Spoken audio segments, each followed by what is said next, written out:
महेश के घर में हड़कंप मचा हुआ था। उसकी मां शारदा और उसके पिता दीनदयाल अपनी आंखों से उस सच को देख रहे थे जिस सच पर यकीन करना जहर को निगलने जैसा था। उनके इकलौते बेटे महेश ने एक ऐसा काम किया था जो उनकी नजर में पाप से कम नहीं था। और शारदा देवी तो एक ही बात बार बार दोहराए जा रही थी, हे भगवान, ये क्या किया तूने? अरे अब हम अपना मुंह गांव बिरादरी में कैसे दिखाएंगे? अरे कुछ तो सोचा होता तुमने। तू पंडित का बेटा है और तूने ब्याह कर लिया एक मुसलमानी से। हे माता रानी, इतना बड़ा अनर्थ देखने के पहले तुमने मुझे उठा क्यों नहीं लिया? ये कहकर शारदा देवी अपना गला दबाने लगी। उन्हें ऐसा करते देख उनकी नई नवेली दुल्हन जेबा भागकर उनके पास गई और उन्हें ऐसा करने से रोकने लगी। माँ जी, खुदा के लिए ऐसा मत करिए। जेबा ने जैसे ही शारदा देवी को छुआ, उन्होंने जेबा का हाथ तेजी से झटक दिया और उसे जोर का धक्का दे दिया। वो दूर जा गिरी। उसके सिर से खून निकलने लगा। लेकिन शारदा देवी इस बात की परवाह किए बगैर अपनी बहू जेबा के ऊपर लगभग चिल्लाते हुए बोली, दूर हट मुझसे। अरे मुसलमानी होकर तू मुझे छू रही है। अरे मेरे बेटे को तो भ्रष्ट कर ही दिया तूने। अब मेरे भी धर्म को खाक करना चाहती है क्या? अपनी माँ की इस हरकत को देखकर महेश को बहुत बुरा लगा। उसकी आंखों में आंसू आ गए। उसने जेबा का हाथ पकड़कर उसे उठाया और अपनी माँ की ओर देखते हुए कहा, माँ, तुम ही तो कहती हो कि हम सभी को माता रानी ने बनाया है, फिर जेबा को भी तो माता रानी ने ही बनाया होगा ना? फिर उसके साथ घृणा क्यों? तू तो चुप ही रह बेशर्म। अरे पैदा होते ही मैंने तेरा गला घोंट दिया होता तो आज ये दिन तो नहीं देखना पड़ता। अरे लूली, लंगड़ी, अंधी, काली, मोटी, किसी को भी तू ब्याह कर ले आता, मैं स्वीकार कर लेती, लेकिन एक मुसलमानी को मैं मरते दम तक इसे स्वीकार नहीं करूंगी। जेबा शारदा देवी के घर में रह तो रही थी, लेकिन उसकी स्थिति कुष्ठ रोग के उस मरीज से थी जिसे कोई छूना नहीं चाहता था, जिसके पास कोई रहना नहीं चाहता था। एक दिन शारदा देवी सुबह माता रानी की पूजा की तैयारी कर रही थी, लेकिन उस दिन वो फूल तोड़ना भूल गई थी। जेबा हर दिन अपनी सास को दुर्गा माता की पूजा करते देखती थी। उस दिन जब उसने देखा कि उसकी सास फूल तोड़ना भूल गई है तो, अरे माँ जी तो आज फूल तोड़ना ही भूल गई, मैं फूल तोड़ कर ले आती हूँ।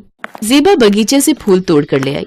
उसे लगा कि उसकी सास उसकी इस बात पर खुश होगी, लेकिन जेबा ने जैसे ही अपनी सास को वो फूल दिए तो, अरे क्यों मेरी जान के पीछे पड़ी है तू? अगर तू चाहती है कि हम इस घर को छोड़कर चले जाएं और तू यहाँ पर राज करे तो हम चले जाते हैं। माँ जी, ऐसा मत कहिए, मैं तो बस आपकी मदद करना चाहती थी। मुझे नहीं चाहिए तुम्हारी मदद। अगर कल को मेरे हाथ पैर कट भी जाएंगे तो एक मुसलमानी से तो मैं मदद नहीं मांगूंगी, कभी नहीं मांगूंगी। जेबा को ना तो रसोई में जाने दिया जाता, ना ही उसका छुआ उस घर में महेश के अलावा कोई खाता या पीता। इस बीच नवरात्रि का त्योहार आ गया। शारदा देवी की माता रानी में बहुत ही आस्था थी, इसलिए वो पूरे तन मन से माता रानी की पूजा करती। 9 दिन वो व्रत भी रखती। लेकिन नवरात्रि की दूसरी पूजा के दिन की बात है। शारदा देवी माता की आरती कर रही थी। ओम जय अम्बे गौरी, मैया जय श्यामा गौरी, तुमको निश दिन ध्यावत, मैया जी को निश दिन ध्यावत, हरि ब्रह्मा शिवरी, ओम जय श्यामा गौरी। जेबा को शारदा देवी के सामने जाने से बहुत ही डर लगता था, इसलिए वो छिप छिप कर अपनी सास को माता रानी की पूजा करते हुए देखती थी और उसी पूजा को देखते हुए उसके मन में भी नवरात्रि का व्रत रखने का ख्याल आया था। सुनते हैं जी, आप कहते हैं कि माता रानी सभी चीजों को अच्छा कर देती है, वो बहुत ही शक्तिशाली हैं। हाँ है तो। क्या वो कुछ भी कर सकती हैं? हाँ, कुछ भी कर सकती है, लेकिन तुम ऐसा क्यों पूछ रही हो? देखिए, पूरे 1 साल होने वाले हैं मुझे इस घर में आए हुए, लेकिन ना तो माँ जी मुझसे ठीक से बात करती है ना पिताजी। इसलिए मैंने सोचा है कि मैं इस बार नवरात्रि का व्रत रखूं और माता रानी से ये मांगूं कि वो सब कुछ ठीक कर दे। माँ जी और पिताजी मुझे गैर नहीं समझें। तुम और नवरात्रि का व्रत क्यों नहीं रख सकती? क्या मैं मुसलमान हूँ इसलिए? पागल हो क्या? ऐसा कभी सोचना भी मत। वैसे भी ये हिंदू और मुसलमान इंसानों ने बनाया है, ईश्वर ने तो प्रेम बनाया है। जेबा अपनी सास से छिपकर नवरात्रि का व्रत रख रही थी। शारदा देवी की अब उम्र हो चली थी, लेकिन फिर भी माता रानी से प्रेम के कारण वो नवरात्रि किया करती थी। लेकिन दूसरी पूजा की शाम की आरती के बाद जब वो मंदिर से लौट रही थी तो अचानक चक्कर खाकर गिर गई। संयोग से जेबा भी मंदिर से लौट रही थी। उसने अपनी सास को इस तरह सड़क पर बेसुध पड़े देखा तो, माँ जी, क्या हुआ माँ जी? अरे क्या हुआ माँ जी, उठिए उठिए ना। जेबा ने अपनी सास को किसी रिक्शे पर बिठाकर घर ले आई। शारदा देवी को जब होश आया और उसे पूरी कहानी का पता लगा तो वो गुस्से में तमतमाती हुई बाहर आई और अपने पति से बोली, सुनिए जी, अभी के अभी मुझे इस घर से जाना है। आज उस मुसलमानी ने मेरी सालों की तपस्या पर पाप चढ़ा दिए।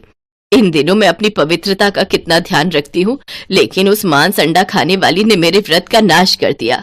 उसने मुझे न सिर्फ छुआ बल्कि अपने हाथों से पानी भी पिलाया। दीनदयाल जी और शारदा देवी उसी समय अपनी कार में बैठकर वहां से निकल गए। पूरे रास्ते शारदा देवी की आंखों के आगे जेबा का चेहरा घूम रहा था। उधर दीनदयाल जी की भी खामोशी ने एक ऐसे घाव का रूप ले लिया था जो उन्हें अंदर ही अंदर खाए जा रहा था। उनके बेटे ने एक पराये धर्म की लड़की से शादी करके उनकी इज्जत को मिट्टी में मिला दिया था। वो यही सब सोचते हुए कार चलाते हुए जा रहे थे। अचानक एक जानवर उनकी कार के आगे आ गया। अरे ये कहां से आ गया? दीनदयाल जी ने ब्रेक लगाने की कोशिश तो की, लेकिन उनकी कार बहुत ही स्पीड में थी। जानवर तो बच गया, लेकिन उनकी कार का भयंकर एक्सीडेंट हो गया। दोनों बुरी तरह घायल हो गए और सड़क किनारे पड़े कराहने लगे। कराते कराते वे वहीं बेहोश हो गए। रास्ते से गुजर रही किसी ने उन दोनों को घायल अवस्था में देखा तो उनके बेटे को खबर की। जेबा और महेश उन्हें अस्पताल ले गए। बहुत ही क्रिटिकल कंडीशन है दोनों की। दोनों के दोनों कोमा में चले गए हैं। कुछ भी नहीं कह सकते कि क्या होगा। जेबा ने ये सुना तो वो फूट फूट कर रोने लगी और महेश से कहने लगी, मैं हूँ जिम्मेदार माँ बाबा की इस हालत की। मैं हूँ जिम्मेदार। ऐसा मत कहो जेबा, तुमने कुछ नहीं किया है। मैंने ये सब किया है महेश, ये सब मेरे ही कारण तो हुआ है। मुझे नहीं पता था कि हमारी शादी इस तरह माँ बाबा की जान की दुश्मन बन जाएगी, लेकिन मैं उन्हें कुछ नहीं होने दूंगी।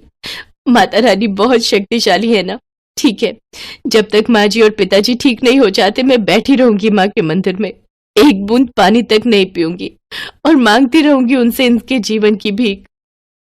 नवरात्रि पर जेबा ने एक बहुत बड़ा प्रण ले लिया था। व्रत तो वो कर रही थी, लेकिन निर्जला व्रत का उसका प्रण बहुत ही कठिन था। लेकिन उसने जो ठान लिया वो ठान लिया और उसी समय मंदिर चली गई और माँ के पास बैठ गई। हे माता रानी, आप जग की माँ है ना, देखिए मैं अनाथ हूँ। शादी के बाद सोचा था कि अपने पति के माता पिता को ही अपने माँ और पिता मानूंगी, लेकिन ये उन्हें मंजूर नहीं था। लेकिन मेरे लिए तो वही माता पिता है। देखिए वे दोनों मौत से लड़ाई लड़ रहे हैं। हे माँ, उन्हें जीत दे, उन्हें ठीक कर दे माँ, उन्हें ठीक कर दे। उसके बाद जेबा माता रानी के मंत्र का जाप करने लगी। या देवी सर्वभूतेषु शक्ति रूपेण संस्थिता, नमस्तस्यै नमस्तस्यै नमस्तस्यै नमो नमः। या देवी सर्वभूतेषु शक्ति रूपेण संस्थिता, नमस्तस्यै नमस्तस्यै नमस्तस्यै नमो नमः। पूरे 8 दिन वो भूखी प्यासी माता के मंत्रों का जाप करती रही। 8वें दिन उसने कन्या पूजन किया और रोते हुए माता की ओर देखने लगी। तभी उसके कानों में एक आवाज आई, बहू बहू। उसने पीछे मुड़कर देखा तो उसके सास और ससुर महेश के साथ खड़े थे और उसकी ओर देख रहे थे। उन दोनों की आंखों से झरझर कर आंसू बह रहे थे। जेबा थोड़ी देर उनकी ओर देखती रही और फिर बेहोश होकर गिर पड़ी। और जब उसे होश आया तो उसने देखा कि वो अपनी सास की गोद में लेटी हुई है और उसकी सास प्यार से उसके गाल को सहला रही है। माँ मुझे माफ कर दो माँ। नहीं बहू, मुझे माफ कर दे।